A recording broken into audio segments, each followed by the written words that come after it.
خدا سے دوری کی طرف تو لے جایا جا رہا ہے، لیکن خدا سے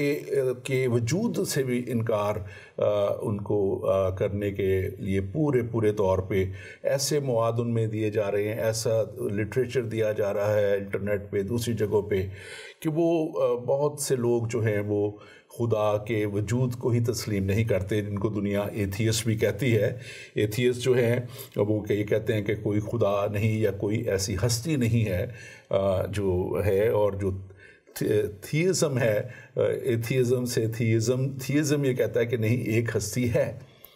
تو آپ اس کے تعلق سے تھوڑا سا ضرور بتائیں مجھے، کہ اس سے پہلے کہ ہم اپنے مین سبجیکٹ پہ جائیں، کہ یہ ایتھیزم جو ہے آپ اس کو کیسے دیکھتے ہیں اور کیسے اس کو بیان کریں گے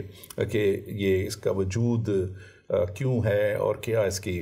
جو ہے مین روٹس کیا ہیں اس کی جو ہے؟ جی، یہ انتہائی گہرا سوال ہے جس کا بظاہر لوگ حکمت، دانش اور عقل کے ساتھ تعلق جوڑتے ہیں کہ زیادہ پڑھے لکھے لوگ جو ہیں وہ زیادہ تعلیم یافتہ ہو جانے کے بعد اور زیادہ دانش اور حکمت کی بنیاد پر چیزوں کو تحقیق کرنے کے بعد اس نتیجے پر پہنچتے ہیں، چونکہ خدا عقل اور دانش کے بنائے ہوئے پیمانوں کے مطابق سمجھ نہیں آتا، انسانی عقل دانش کے پیمانوں کے مطابق سمجھ نہیں آتا، چونکہ وہ سمجھ نہیں آتا اس لیے وجود نہیں رکھتا۔ میرا خیال ہے کہ اس کو اگر ایک اور انداز سے دیکھا جائے، کیونکہ مسیحیت نے کبھی بھی خدا کو ایک انٹلیکٹ بینگ کے طور پر متعارف نہیں کرایا۔ خدا ایک تجربہ ہے، جس کو ہوتا ہے اس کو ہوتا ہے، جس کو نہیں ہوتا اس کو نہیں ہوتا۔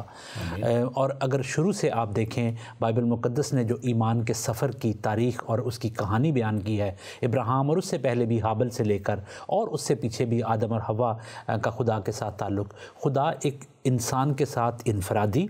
اور کمیونٹیز کے ساتھ ایک اجتماعی تعلق کا نام ہے۔ اگر وہ تعلق ہے تو خدا آپ کے لیے ہے، اگر وہ تعلق نہیں ہے تو آپ خدا پر ایمان رکھیں یا نہ رکھیں وہ کوئی معنی نہیں رکھتا۔ تو بہت سے لوگ اس زمانے میں جو اس طرح کے جو ایگنوسٹک یا جو ایتھیسٹ ہیں، یہ کوئی نیا کوئی ٹرینڈ تو نہیں ہے، یہ تو یسوع مسیح کے دور میں بھی، اس سے پہلے بھی ہر دور میں ایسے لوگ رہے ہیں جو خدا کے وجود سے انکار کرتے رہے ہیں، لیکن انہی کے درمیان میں ایسے لوگ بھی رہے ہیں جنہوں نے خدا کا تجربہ کیا اور خدا کا تجربہ کرنے کے بعد خدا کے وجود کا اقرار کیا اور لوگوں کو اس کے بارے میں بتایا کہ وہ ہیں۔ اور پھر بہت سے لوگ جو خدا کے وجود کا انکار کرتے رہے، انہوں نے خود اپنے طور پر خدا کا تجربہ کیا اور وہ اس بات پر سمجھے۔ لیکن میں یہاں پر، چونکہ آج کا آپ کا زیادہ جو اہم موضوع ہے وہ یسوع مسیح کا صعود، آسمان پر زندہ اٹھایا جانا اور ارشاد اعظم ہے، میں یسوع مسیح کے حوالے سے یہاں پر ضرور بات کرنا چاہتا ہوں، اس لیے نہیں کہ میں مسیحی ہوں یا ایک پادری ہوں، بلکہ اس لیے کیونکہ جس کو یسوع مسیح سمجھ نہیں آتا اس کو خدا کبھی بھی سمجھ نہیں آئے گا، کیونکہ وہ بیٹا ہی ہے۔ یسوع مسیح خدا کا ابدی کلمہ ہے جس نے خدا کو ظاہر کیا، کیونکہ وہ خدا کا مظہر اکمل ہے، خدا کا ایکسپریشن ہے، خدا کی انکارنیشن ہے۔ اگر آپ کو یہ لائٹ نظر نہیں آتی تو آپ کو کبھی بھی سمجھ نہیں آئے گی کہ الیکٹریسٹی اس کمرے میں ایگزسٹ کرتی ہے، کیونکہ آپ نے کوئی ننگی تاروں کو ہاتھ لگا کے تو نہیں وجود کو تسلیم کرنا۔ اگر یہ جو لائٹ کے ایکسپریشنز ہیں یہ آپ کو بہتر طور سے بتا سکتے ہیں کہ خدا وجود رکھتا ہے۔ اور یسوع مسیح سے ایک دفعہ یہ سوال کیا گیا تھا، اور یسوع مسیح کے شاگردوں میں سے ایک شاگرد فلپس نے یہ سوال کیا، کیا خداوند ہمارے لیے یہی کافی ہے؟ یوحنا 14 باب میں ہمارے لیے یہی کافی ہے کہ باپ کو ہمیں دکھا؟ تو یسوع مسیح نے کہا کہ اے فلپس، کیا تو نہیں جانتا کہ باپ مجھ میں رہ کر اپنے کام کرتا ہے؟ جس نے مجھے دیکھا اس نے باپ کو دیکھا۔ اور کلام مقدس کی یہ تعلیم کا ایسنس ہے کہ یسوع مسیح کی شخصیت خدا کے ذات کی مظہر ہے۔ جس نے یسوع کو دیکھا اس نے خدا کو دیکھا۔ اور میرا خیال ہے کہ خدا کو سمجھنے اور ماننے کا آسان اور بہترین اور شارٹ کٹ طریقہ یہ ہے کہ لوگوں کو یسوع کے بارے میں بتایا جائے اور لوگ یسوع کو سمجھیں۔ جب لوگ یسوع کو سمجھ سکیں گے تو وہ خدا کو سمجھ سکیں گے، جو بچپن میں، جوانی میں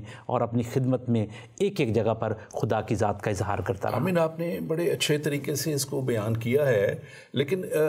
بات دراصل یہ ہے کہ کچھ لوگ جب سوال کرتے ہیں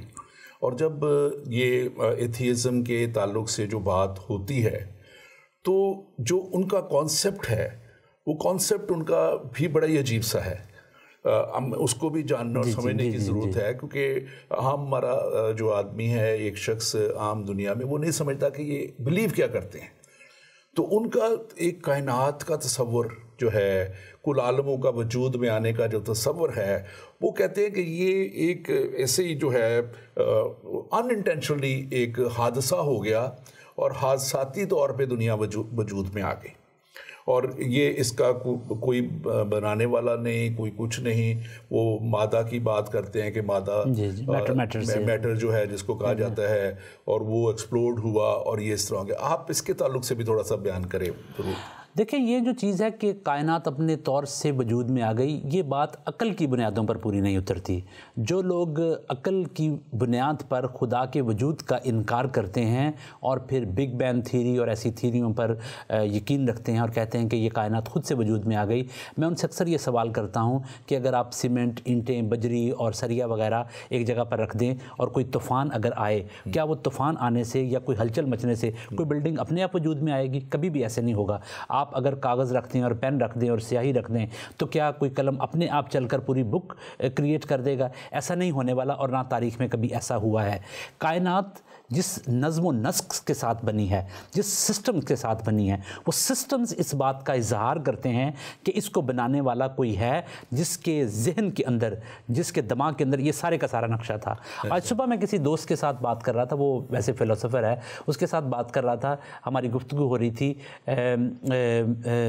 انسانی مائنڈ کے بارے میں کہ جو فلسفی آف مائنڈ کیا ہے. فلسفی آف مائنڈ کی باٹم لائن یہ ہے کہ سائنسدان جو بائیولوجسٹ ہیں وہ اپنی پوری کی پوری تحقیق کے باوجود برین کو انالائز کر سکتے ہیں، برین کے ایک خلیے کو انالائز کر سکتے ہیں، اس کی گہرائیوں میں جا سکتے ہیں اور یہ سوچ سکتے ہیں کہ یہ ذہن کی سوچنے کی صلاحیت کتنی ہے. لیکن کوئی دنیا کا قابل سے قابل سائنسدان جو برین کی ساری تحقیق تو کر سکتا ہے، لیکن چاکلیٹ کا ٹیسٹ اس وقت جو میں کھا رہا ہوں، یا یہ جو پانی میں اس وقت پی رہا ہوں، یا کوئی شربت میں اس وقت پی رہا ہوں، اس کا ٹیسٹ اس وقت میرے دماغ میں کیا کوئی نہیں جانتا. تو یہ ایک بالکل میں نے ایک چھوٹی سی مثال دی ہے، یہ فلسفی آف مائنڈ کے بارے میں ہے. تو وہ سائنس اور وہ دنیا کے عقیل لوگ جو صرف ایک مائنڈ کے اندر اس وقت کیا ہے اس تک نہیں انسان پہنچ سکتا، تو وہ خدا جس نے دنیا کو، کائنات کو خلق کیا ہے، اس کو بارے میں یہ کہنا کہ یہ کائنات اپنے آپ سے وجود میں آ گئی. کائنات اپنے آپ سے اگر وجود میں آ گئی، آ سکتی تو وہ آ جاتی، لیکن کائنات کی سسٹمیٹک طریقے سے بننا اس بات کا ثبوت ہے کہ کوئی بگیسٹ پاور. ہاں، لاسٹ ٹائم جب یہ اسکالر کا ان کو میں نے یہ جواب دیا، اور آج بھی میں اس کو تھوڑا سا ریپیٹ کرنا چاہوں گا کہ اپنے آپ 365 دن صبح اور رات کا ہونا، موسموں کا اور ہر طرح کی جو سسٹمز ہیں ان کا وقت پہ چلنا، اور ہر طرح کی ہم جو دیکھ رہے ہیں دنیا میں چیزیں ہیں ان کا ایک ملک سے دوسرے ملک میں کیا سسٹم ہے، کیا نظام ہے، کیا موسم ہے، کیا پھل ہیں، کیا چیزیں ہیں، وہ ان سب کا جو وجود ہے وہ ہمیں یہ بتاتا ہے. اور میں نے ایک مثال بھی بیان کی تھی ایک شخص کے ساتھ جس کے میں نے سفر کیا، وہ آج میں بات ریپیٹ نہیں کرتا، لیکن میں بات یہ کرنا چاہتا ہوں کہ دیکھیں، اگر اس طرح سوچ لیا جائے کہ کوئی نہ سوچ کسی کی تھی، نہ کسی کو عقل والی چیز اس کے پیچھے تھی دنیا کے، نہ زندگی رکھنے والی کوئی چیز تھی دنیا اس میں، اور نہ مطلب کہ اس میں کوئی اور وجود رکھنے والی اس دنیا کے پیچھے کوئی چیز ہے، تو یہ عقل جو جیسے آپ نے کہا کوئی دلیل اس کو مانتی نہیں ہے. آپ اس کو مزید تھوڑا سا اور جی ہاں، اور بے شک آپ شاید آپ کے ناظرین کے لیے تھوڑی مشکل بات نہ ہو اگر، تو میں یہ ضرور عرض کرنا چاہتا ہوں کہ جو چیز بھی فلسافیکلی جو چیز بھی وجود رکھتی ہے وہ وجود سے پہلے اس کا امیج ہوتا ہے. جو چیز بھی وجود رکھتی ہے وہ وجود سے پہلے اس کا تصور ہوتا ہے. تو میں یہ کہتا ہوں کہ کائنات جو وجود رکھتی ہے اس کا تصور کس کے پاس تھا؟ اگر خدا ایگزسٹ نہیں کرتا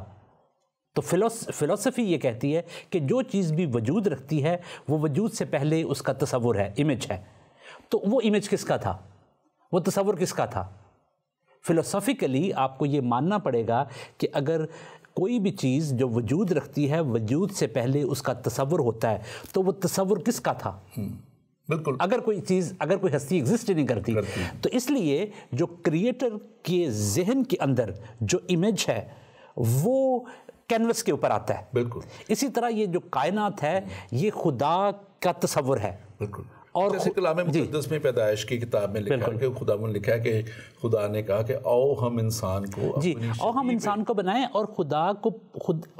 اور وہ جانتا تھا کہ میں کیا بنا رہا ہوں، اس کو پتا تھا کہ میں کیا بنا رہا ہوں، اس کے یہ سارے کیونکہ دیکھیں میں نے جیسے کیونکہ فلسفیکلی جو فلاسفرز ہیں وہ جو خدا کو نہ بھی مانے وہ یہ تو مانے گا کہ جو چیز وجود رکھتی ہے وجود سے پہلے اس کا تصور ہوتا ہے. آپ کیسے کوئی چیز، وہ ہو ہی نہیں سکتا کہ کوئی چیز وجود رکھتی ہے اور اس کا تصور نہ ہو. تو یہ تصور کس کا تھا؟ اس کا مطلب جس کا یہ تصور تھا وہ پہلے تھا. تو یہ کریٹر کی فلسفی بات بالکل بڑی وزن رکھتی کہ اس چیز کا تصور پہلے سے ایک اپنے اس کو کنسیو کرنا جس کو ہم کہیں گے، اور پھر اس کا جو ہے آنا جو ہے وہ ایک نیچرل پروسیس ہے. جیسے خدا نے دنیا کو لکھا ہوا ہے جینیسس میں کی کتاب میں، پیدائش کی کتاب میں، کہ کیسے خدا نے سسٹمیٹیکلی ہر روز کیا کیا بنایا، اور پھر اس نے چھٹے روز انسان کو بنایا. اور اسی انسان کے گناہ کو جب وہ گناہ میں چلا گیا تو پھر اس کے کفارے کے لیے یسوع مسیح کو بھیج دیا، جس تعلق سے آج ہم بات کرنے کو ہے. ہم نے پچھلے پروگرام میں وہ ساری بات کی ہے کہ کیسے مسیح یسوع نے اس دنیا میں آئے، اور ان کی پیدائش بھی عجیب تھی، ان کی زندگی بھی عجیب تھی، ان کی زندگی معجزات سے بھری ہوئی تھی، اور ان کی زندگی اس قدرت سے بھری ہوئی تھی جو خداوند خدا کے پاس ہے، اور مردوں کو زندہ کرنا اور ہر طرح کے بیماریوں سے شفا دینا. اور پھر جو ان کا مین مقصد تھا، جیسے ہم نے پچھلے پروگرام میں بتایا کہ ان کا مین مقصد یہ معجزات دکھانا نہیں تھا، بھوکوں کو کھانا کھلانا یا لنگڑوں کو ٹانگیں دینا نہیں تھا. وہ تو بنی نوع انسان کے کفارے کے لیے آئے، اور یہ ہم نے پہلے بیان کر چکے ہیں، میں اس کی تفصیل میں نہیں جاؤں گا. لیکن ہم اس بات کو جانتے ہیں کہ وہ اس کفارہ کو دینے کے لیے جو گناہ باغ عدن میں خدا کی موجودگی میں ہوا، مسیح یسوع کے کلام میں لکھا ہے کہ ایک بے عیب برہ ہمارے لیے تیار کیا گیا. اور جب انہوں نے اپنے آپ کو موت اور قبر پہ حوالے کیا، قربانی دی، اور پھر صلیب پہ اور پھر موت اور قبر پہ فتح پائی، تو فتح مند زندگی ان کی جو تھی، موت اور قبر پہ فتح پانے سے کے بعد جب وہ زندہ ہوئے تو کلام مقدس ہمیں بتاتا ہے کہ وہ 40 دن تک جو ہے وہ زمین پہ رہے، جس میں ان کی روحانی وہ روح کے نہیں تھے، وہ جسم رکھتے تھے. آپ اس کے تعلق سے تھوڑا سا بیان کریں، پھر ہم اس کو تھوڑا سا مزید آگے اس پہ بات کریں گے. جو ان کا جی اٹھنا اور پھر اس 40 دنوں میں ان کا جو ہے زمین پہ رہنا جو ہے، اس کے تعلق سے آپ کیا بیان کریں گے ان کی اسینشن کے جو وقت ہے؟ دیکھیں، یسوع مسیح کا مردوں میں سے زندہ ہونا خدا کی قدرت کا سب سے بڑا ثبوت ہے، اور یہ بذات خود ایک معجزہ عظیم ہے. خدا نے اپنی قدرت کے ساتھ یسوع مسیح کو مردوں میں سے زندہ کیا. اس بات کا ثبوت ہے کہ کوئی قیامت ہے، مردے زندہ ہوں گے. کیسے؟ جیسے وہ ہوئے. اور وہ مردوں میں سے زندہ ہونے کی وجہ سے، ایک تو مردوں میں سے زندہ ہونے والوں میں پہلوٹے ہیں، پہلے پھل ہیں، لیکن اس کے ساتھ ساتھ قیامت کا ثبوت بھی ہیں. قیامت ہوگی کیسے؟ جیسے ان کی ہوئی، جیسے وہ مردوں میں سے زندہ ہوا. اور یسوع مسیح مردوں میں سے زندہ ہونے کی وجہ سے موت کی شکست کا ثبوت ہیں کہ انہوں نے مردوں میں سے زندہ ہو کر ایک قیامت کا ثبوت پیش کیا. لوگ ہم اپنے عقیدے میں کہتے ہیں ہم ایمان رکھتے ہیں مردوں کی قیامت پر، تو ثبوت کیا ہے؟ ثبوت یسوع مسیح کی خود اپنی قیامت ہے کہ جیسے وہ مردوں میں سے زندہ ہوئے ہیں ویسے ہم مردوں میں سے زندہ ہوئے ہیں. اور وہ دنیا جو موت کی خوف کی وجہ سے نا امیدی میں دھسی ہوئی تھی اور دھسی ہوئی ہے، اس کے پاس امید ایک ہی ہے، جیسے وہ مردوں میں سے زندہ ہوئے ہیں ویسے ہم مردوں میں سے زندہ ہوں گے. اور یہ مسیحی ایمان ہی ہے جو ہمیں بے خوفی کے ساتھ موت کو گلے لگانے کی قوت عطا کرتا ہے. کیوں؟ کیونکہ ہمارا ایمان ہے کہ موت اب ختم ہو گئی، وہ فتح کا لقمہ بن گئی اور اس کی ساری قوت ختم ہو گئی اس وجہ سے کیونکہ یسوع مسیح مردوں میں سے زندہ ہوئے. اور یسوع مسیح کا مردوں میں سے زندہ ہونا، میرا خیال آگے جا کر آپ کی گفتگو میں یہ چیز آئے گی کہ یسوع مسیح کا مردوں میں سے زندہ ہونا، میں پھر اس کو سم اپ کرتا جاؤں. یسوع مسیح کا مردوں میں سے زندہ ہونا نا امیدی کا اختتام ہے. یسوع مسیح کا مردوں میں سے زندہ ہونا قیامت کا ثبوت ہے. دنیا کے پاس کوئی قیامت کا ثبوت نہیں کہ قیامت ہوگی. کیسے ہوگی؟ لوگ کہتے ہیں کہ مردوں میں سے زندہ ہوں، وہاں مردے زندہ ہوں گے، تو کیسے ہوں گے؟ کوئی ہے ثبوت؟ ویسے جیسے وہ ہوئے، بہت سے مردے لوگوں نے زندہ کیے، یسوع مسیح نے خود مردے زندہ کیے، لیکن وہ زندہ ہو کر پھر مر گئے. لیکن کوئی زندہ ہونے کے بعد اب تک زندہ ہے، اور زندہ خدا باپ کی موجودگی میں ہے، تو وہ خداوند یسوع مسیح کی شخصیت ہے. یسوع مسیح مردوں میں سے زندہ ہونے کی وجہ سے قیامت کا ثبوت ہیں، اور یسوع مسیح مردوں میں سے زندہ ہونے کی وجہ سے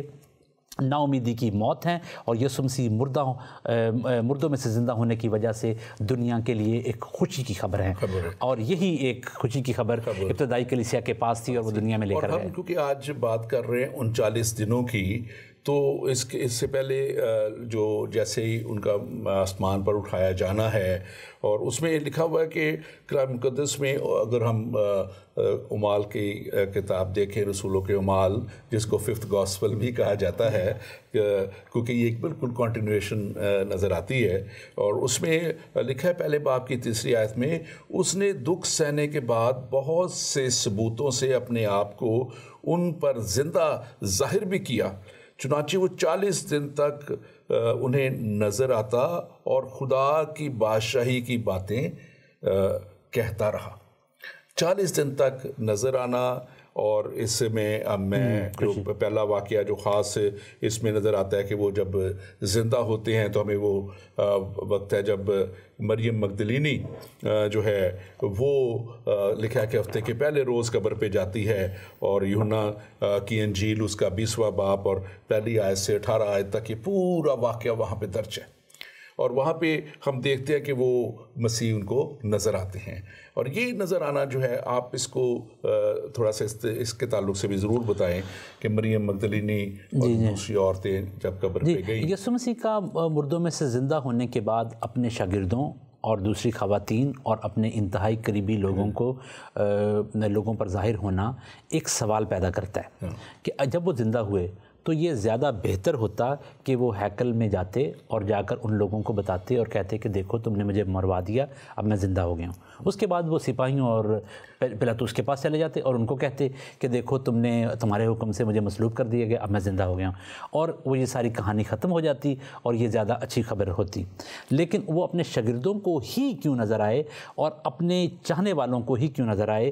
بجائے اس کے کہ وہ اپنے دشمنوں کو نظر آتے اور ان کو بالکل دماغی طور پر، ذہنی طور پر، فکری طور پر شکست ہو جاتی. یہاں پر میں یہ بات عرض کرنا چاہتا ہوں اس اعتراض کے جواب میں، اگر یسوع مسیح ان کے پاس چلے جاتے اور ان کو نظر آتے تو یہ بات بالکل پکی ہو جاتی کہ وہ مرا ہی نہیں تھا صلیب پر.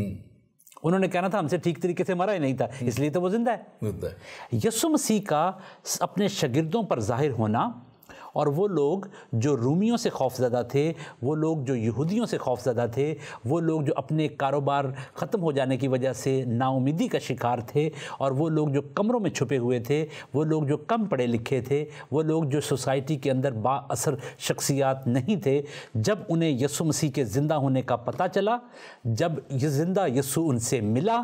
اور زندہ یسوع نے جب ان کو کہا کہ تمہیں خداوند کی قوت مزید ملے گی، اور جب تم قوت پاؤ گے تو تم یروشلم، یہودیہ، سامریہ، بلکہ زمین کی انتہا تک میرے گواہ ہوگے. اور پھر ہم کلام مقدس میں دیکھتے ہیں کہ پھر وہ لوگ اور ان لوگوں کا لوگوں کے پاس جانا اور یسوع مسیح کے زندہ ہونے کی خبر پھیلانا ایک ایکسپلوژن کے طور پر ہوئی. اور پھر اس ایکسپلوژن کے ذریعے سے چند ہی دنوں میں ہزاروں کی تعداد میں لوگوں نے یسوع مسیح کو قبول کیا. لیکن ان سب لوگوں نے یسوع مسیح کو نہیں دیکھا تھا، لیکن انہوں نے ان خوف زدہ لوگوں کی زندگی میں بے خوفی کو، ان ناکامل لوگوں کی زندگی میں بڑھتی ہوئی کاملیت کو، اور ان ڈرے ہوئے لوگوں کی زندگی میں جو خداوند نے ایک قوت اور طاقت بھری تھی، اس کی وجہ سے متاثر ہوئے. اور پھر خداوند کے روح نے ان کے ذریعے سے لوگوں کے ساتھ ہم کلام ہوا، اور وہ جو زندہ یسوع تھا، اعمال کی کتاب میں لکھا ہے کہ یسوع ان کے ساتھ رہ کر یہ کام کرتا تھا. ہم اس کو مزید گفتگو کو آگے بڑھائیں گے، اور میں چاہوں گا آپ لوگ جو ویورز ہیں، ہمارے جو ناظرین دیکھ رہے ہیں، ضرور آپ کے اگر کوئی بھی سوال آپ کے ذہن میں ہے، کوئی بھی اگر آپ سوال کرنا چاہتے ہیں، آپ ضرور، آپ کی اسکرین پہ نمبر آ رہا ہوگا، آپ اس نمبر کو ڈائل کریں اور ضرور ہم سے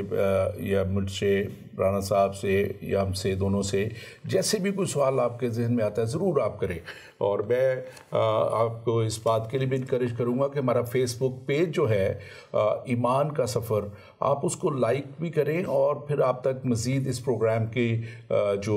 ہماری اطلاعات ہیں اور دوسری ہیں اور باتیں ہیں وہ آپ تک پہنچتی رہا کریں گی. اور اس کے ساتھ ساتھ آپ اگر کوئی بھی آپ سوال بعد میں ذہن میں آتا ہے, جو لوگ بعد میں دیکھیں گے اس پروگرام کو, اور وہ اگر تو آپ ہمارے پیج پہ اپنا سوال چھوڑ سکتے ہیں اور ہم اس کا بھی جواب آپ کو ضرور دیں گے. آپ ضرور کال کریں, we like to encourage you. اور میں سب ربرانہ جب آپ یہ بات کر رہے تھے تو یہ بات کہ کیسے مسیح کا جو ہے جو زندہ ہونا اور کیسے وہ اپنے شاگردوں کو نظر آتے رہے اور کیوں وہ جو ہیں وہ ارباب اختیار کی طرف نہیں گئے, ایک بہت بڑی اس میں جو ایک اور پہلو اس کا ہے وہ جو میں سمجھتا ہوں کہ وہ یہ بھی تھا کہ آپ کو پتہ ہے کہ سردار کاہنوں نے, فقیوں نے, فریسیوں نے یہ ایک گٹھ جوڑ کیا تھا اور ان کے خلاف ان کو جب کہ جو پلاطوس تھا, جو حاکم تھا, رومی حکومت کی طرف سے انچارج تھا, وہ اس کو سلیب نہیں دینا چاہتا تھا, وہ اس کو مارنا نہیں چاہتا تھا. لیکن ان مذہبی ٹھیکیداروں نے جو اس وقت کے تھے انہوں نے اس کے, کیونکہ جیسے آپ نے بھی ایک بات کی کہ ان کے کاروبار ختم ہو گئے, تو یسوع مسیح نے جو ہے اپنی خدمت میں شروع میں ہیکل کو لکھا ہے کہ جو کاروباری وہاں لوگ کرتے تھے, منی چینجر تھے اور دوسرے کاروبار بہت ہوتا تھا کیونکہ بہت دنیا دور کے علاقوں سے وہاں آتی تھی اور وہاں پہ آتی تھی, تو ان کو انہوں نے اس کو جو ہے وہ کیا, صاف کیا, ہیکل کو صاف کیا. وہاں لکھا ہے کہ انہوں نے کہا کہ لکھا ہے کہ میرا گھر یعنی دعا کا گھر جو ہے دعا کا گھر کہلائے گا, تم نے اسے ڈاکوؤں کی کھو بنا دیا ہے. اور پھر انہوں نے صلیب پہ جانے سے پہلے جب وہ یروشلم کا سفر کر کے آتے ہیں تو پھر لکھا ہے کہ انہوں نے ہیکل کو پھر سے پاک صاف کیا ایسے سب لوگوں سے جنہوں نے اس کو اپنے کاروبار کی جگہ بنایا ہوا تھا. بہت سا کاروبار اس ہیکل میں ہوتا تھا اور یہی وہ لوگ تھے سردار کاہنوں کے ساتھ مل کے جنہوں نے یہ بھی پھیلا دیا تھا بہت زیادہ کہ اس کو بات کو عام کیا کہ وہ زندہ نہیں ہوا. اور یہاں تک بھی انہوں نے لکھا ہے کہ پیسے دے کے, رشوت دے کے لوگوں کہا کہ اس کے جو شاگرد تھے وہ اس کو قبر سے جو ہے وہ چرا کے لے گئے. تو آپ اس کے تعلق سے کیا بتائیں گے, کیا بیان کریں گے؟ دیکھیں, یہ جو یسوع مسیح کے مخالفین تھے اور جو یسوع مسیح کے مخالفین ہیں انہیں سب سے بڑا خوف یہی رہا ہے اور یہی ہے کہ وہ مردوں میں سے زندہ ہوا ہے. یہ ایک ایسی خوفناک خبر ہے ان کے لیے جسے نہ وہ سننا چاہتے ہیں, جسے نہ وہ پھیلتا ہوا دیکھنا چاہتے ہیں. یسوع مسیح مردوں میں سے زندہ ہوا, یہ خوفناک خبر ہے. وہ پیدا ہوا, اس نے معجزے کیے, اس کے لوگ کہتے ہیں جی ہم اس کو مانتے ہیں. وہ یہ دس نائس آئیڈیا کہ ہی واز بورن ایز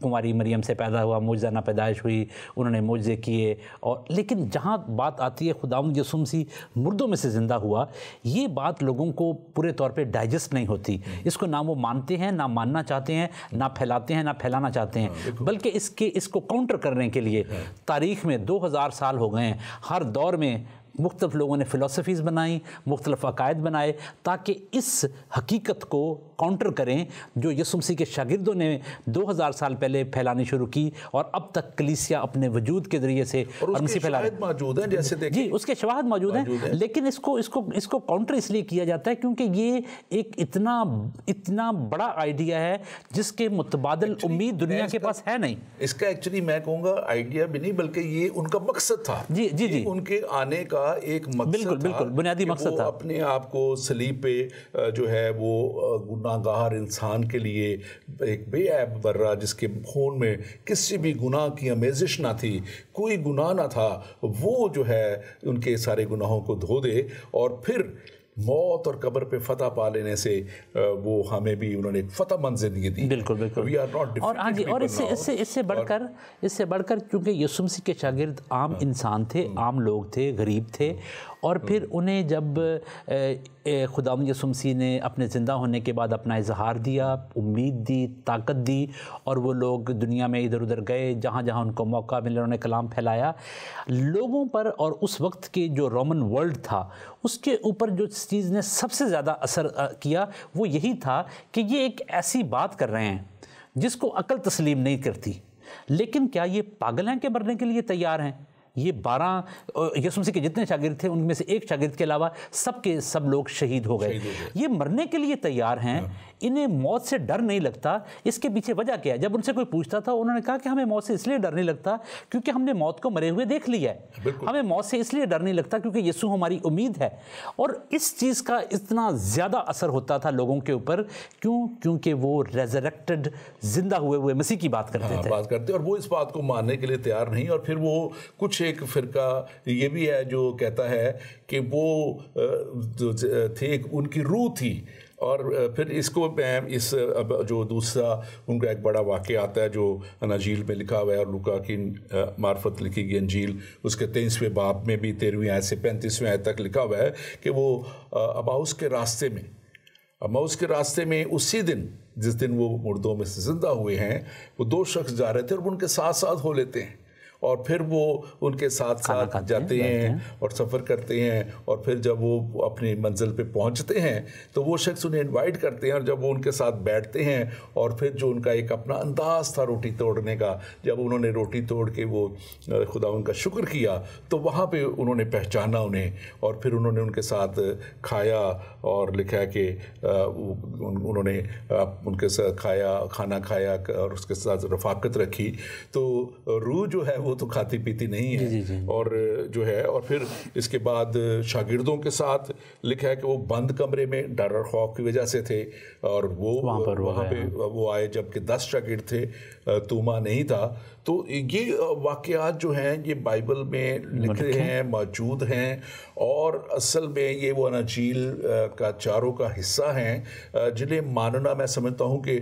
ضرور ہے، کیونکہ ایک جو ہمارے لوگ ہیں مسیحیت میں تو ویسے ہی یہ ظاہر ہے یہی کتاب ہمارے لیے ایک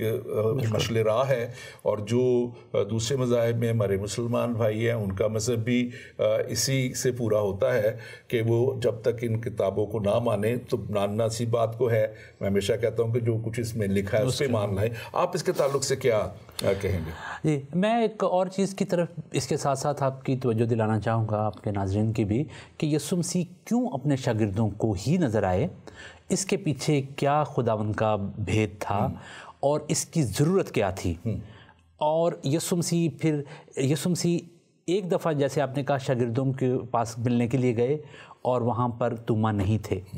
دوسری دفعہ وہ پھر آئے اور ان کا سیکنڈ وزٹ جو تھا شاگردوں کے لیے، اس کا یسوع مسیح نے خود بڑے واضح طور پر کلیئرلی اظہار کیا کہ صرف میں توما کے لیے آ جایا ہوں، کیونکہ وہ ان میں سے کسی کو مس نہیں کرنا چاہتے تھے. کیوں مس نہیں کرنا چاہتے تھے؟ ٹھیک ہے میں زندہ ہو گیا ہوں، توما نہیں مانتا تو نہ مان لے گا خود ہی. لیکن دوسری دفعہ وہ توما کے لیے آئے اور توما کو بتایا کہ آ مجھے چھو، دیکھ میں وہی یسوع ہوں، تیرا استاد، تیرا مالک، تیرا آقا، تیرا مولا. تو مجھے جی، اب جب خداوند یسوع مسیح کا شاگردوں پر بار بار ظاہر ہونا، خواتین پر بار بار ظاہر ہونا، ایمانداروں پر ظاہر ہونا، ایک دفعہ 500 لوگوں کو بھی ملے اور صعود کے وقت تک ان کے ساتھ بات چیت اپنا کنٹینیو جاری رکھنا، اس کے پیچھے سب سے بڑی وجہ یہ تھی کہ یسوع مسیح کی اپنی خدمت کے 2 اہم پہلو ہیں. ایک پہلو ان کی اپنی منسٹری جو انہوں نے ماسس کے ساتھ کی، جس میں مردوں کو زندہ کیا، معجزے کیے، تعلیم دی، 5000 لوگوں کو کھانا کھلایا اور پہاڑی واز اور یہ ساری چیزیں ہیں. ایک ان کی اپنی منسٹری تھی. دوسرا ان کی خدمت کا اہم پہلو یہ تھا کہ اپنے شاگردوں کی training. He new what he's going to do. میں نے 3.5 سال کام کیا ہے اور 3.5 سال کاموں میں 2 انہوں نے اہم کام کیے. ایک خود ایک کلام سنانے والا اور خداوند کا جلال ظاہر کرنے والا ایک خادم کے طور پر کام کیا، اور دوسرا انسان کی نجات کا بندوبست صلیب کے ذریعے سے کیا. اور ایک اہم پہلو ان کی خدمت کا یہ تھا کہ انہوں نے ایک لوگوں کے چھوٹے سے گروپ کو ٹرینڈ کیا جو پوری دنیا میں ان کے اس مشن کو جاری رکھنے والے تھے. کیونکہ ان دونوں پہلوؤں کو ہم مکس کرتے ہیں. یسوع مسیح نے دیکھیں یہ بڑی دلچسپ بات ہے کہ انہوں نے 12 شاگردوں کو چنا اور پھر 3.5 سال تک 13, 14, 15, 16, 17 نہیں ہونے دیا. ہی ٹرائیڈ ہز جی انہیں پہ ہم اس پہ گفتگو جاری رکھیں گے. ہمارے ساتھ ایک کالر آن لائن ہے. جی بات کیجئے, کون صاحب اور کہاں سے بول رہے ہیں آپ؟ جی السلام علیکم. السلام علیکم. جی میں پاکستان سے بات کر رہا ہوں. میرا ایک سوال ہے آپ سے. جی کون صاحب بول رہے ہیں؟ جی جنوب بات کر رہا ہوں کراچی. جی جی بولیے. پاکستان جیسے کہ بہت اچھا ہے, لیکن ایک سوال میں ہے کہ بچے آپ کی 22 آج کے اندر ہے وہ اس طرح ہے کہ یسوع فرماتے کہ میں شاید کوئی بھی بھیڑوں کیا آیا ہوں جی, اور ایک طرف کہتے ہیں کہ میں پوری دنیا کی آیا ہوں جا کے مناتی ہوں, لیکن ایک طرف یہ کہہ رہے ہیں کہ خود شاید کے لیے آیا ہوں. تو اس کا کیا؟ ہاں جی بالکل, آپ کا سوال بڑا اچھا ہے, اور یہ اگر آپ اس کی اچھے طریقے سے اس کو مزید پڑھیں گے جب غور سے, تو پہلے جو ان کا آنا تھا اور وہ منسٹری تھی, وہ انہوں نے وہ قوم جو خدا کی چنی قوم تھی, بنی اسرائیل قوم تھی, ان تک خوشخبری کا پہنچانا اور توبہ کی منادی کرنا ان کا ضرور تھا. اور وہ ضرور تھا کہ وہ ان کو اس خوشخبری کے پیغام ان تک پہنچائیں, اس نجات کے پیغام کو ان تک دیں, اور اس کے بعد وہ دنیا تک جو ہے پیغام جائے. اور وہ پیغام لے کے اس کے بعد, کیونکہ جب انہوں نے وہ پیغام دیا, کچھ نے قبول کیا, کچھ نے نہیں کیا, تو اس کے بعد انہوں نے کہا کہ اب میں تمہیں حکم دیتا ہوں, جو ارشاد اعظم کے تعلق سے, ہم اس کے تعلق سے بعد میں بھی تھوڑی دیر بعد بھی مزید بات کریں گے جو آپ بات کر رہے ہیں. بس اب آپ اس کے تعلق سے کچھ مزید ایڈ کرنا چاہیں. جی ان کا سوال بہت اچھا ہے, لیکن اس میں اگر اس کو پورے طور پر اس کا مطالعہ کیا جائے تو یسوع مسیح نے یہ کہیں بھی نہیں کہا کہ میرا پیغام صرف اسرائیل کے لیے ہے. یہ کہنا کہ میں اسرائیل کی کھوئی ہوئی بھیڑوں کے لیے آیا ہوں, اس کا قطعاً اس بات پہ اطلاق نہیں ہوتا کہ جو غیر اسرائیلی ہیں یا جو مختلف ہیں, میرا ان کے ساتھ کوئی رابطہ نہیں. اگر آپ یسوع مسیح کی خدمت کو دیکھیں تو یسوع مسیح نے سامریوں کو, یسوع مسیح نے اور غیر اقوام کے لوگوں کے لیے جو پیغامات دیے, اور خاص طور سے سامری لوگوں کے ساتھ ان کا اپنا ذاتی خدمت کا انٹریکشن, اور ان کو خدا کے گھرانے میں لانے کے لیے ایک دروازہ کھولنا, اور پھر یسوع مسیح کے پیغام کے اندر خواہ وہ پہاڑی واز ہو یا محبت سے بھرے ہوئے اور ان کے کلمات ہوں, ان کی ایک آفاقی اور عالمی اور ایک گلوبل امپیکٹ ہے, انٹرنیشنل امپیکٹ ہے. اور اس لیے خداوند یسوع مسیح کا یہ کہنا کہ میں اسرائیل کی کھوئی ہوئی بھیڑوں کے پاس آیا ہوں, اور اس کا اطلاق اس بات پہ کرنا کہ ان کا پیغام کسی اور کے لیے نہیں ہے, میرا خیال ہے کہ یہ اس ٹیکسٹ کو پورے طور پر نہ سمجھنے کی وجہ سے ہے. یسوع مسیح کا یہ کہنا کہ میں اسرائیل کی کھوئی ہوئی بھیڑوں کے پاس آیا ہوں, اور یہ کہنا کہ وہ صرف اسرائیل کے لیے آئے تھے یا ان کا پیغام کسی اور کے لیے نہیں تھا, آپ ان کے پیغام سے, ان کے الفاظ سے ہی ہم اس بات کا اندازہ لگا سکتے ہیں کہ یہ بات کہاں سے کر رہا ہے. اب جیسے مثال کے طور پر کہ ہم یہاں پر لنڈن میں بیٹھے ہیں تو آپ پاکستان میں ہمیں سن رہے ہیں, تو اسی طرح سے کہ اگر میں یہ کہوں کہ جی ہم تو صرف لنڈن کے لوگوں کے لیے ہیں, یہ اس بات سے آپ کو اندازہ ہو سکتا ہے کہ ہماری آواز, بات کہاں کہاں تک جا رہی ہے, وہاں تک ہی ہماری اس سے پہلے انٹینشن ہوگی, ہمارے ذہن کے اندر یہ بات ہوگی کہ ہم کہاں کہاں پر ریچ کرنا چاہتے ہیں. یسوع مسیح کے پیغامات اور ان کے پیغامات کے content of his message will tell you کہ ان کا مشن شروع سے کیا تھا. لیکن یہ کہنا کہ میں اسرائیل کی کھوئی ہوئی بھیڑوں کے سوا کسی کے پاس نہیں بھیجا گیا, اس کا اطلاق اس بات پہ نہیں ہوتا کہ میرا پیغام صرف اسرائیل کے لیے. جیسے میں نے کہا کہ وہ ایک ان کو مین پہلے میسج دیا گیا اور پھر غیر قوموں تک پہنچانے کے لیے. اور ویسے بھی دنیا میں بہت سے نبی, پیغمبر, اچھے لوگ, شاعر اور بہت سے لوگ آئے ہیں اور وہ ہسٹوریکلی اپنے ایک خاصی علاقے کے اندر رہے, لیکن ان کا پیغام دنیا کے مختلف حصوں میں بھی گیا. اور یہاں پہ لکھا ہوا ہے, اگر آپ لوکا کی انجیل میں بھی دیکھیں, وہاں پہ لکھا ہے کہ وہ شہر شہر اور گاؤں گاؤں اور بستیوں میں جاتے رہے, اور وہ ان کی آؤٹ ریچ, اور اسی لیے ان کا جو ہے یہ ایک سبجیکٹ علیحدہ ہو جاتا ہے کہ پھر پاک روح کا آنا, کیونکہ مسیح ایک وقت میں ایک ہی جگہ پہ ہو سکتے تھے. ہم اس طرف دوبارہ جاتے ہوئے جو ہمارا سعود کے تعلق سے ہے, یہ ان کا سوال تھا, میرے خیال ہے ہم نے اس کو نہیں, میرے خیال میں پھر آئے گا ان کا سوال کے جواب کے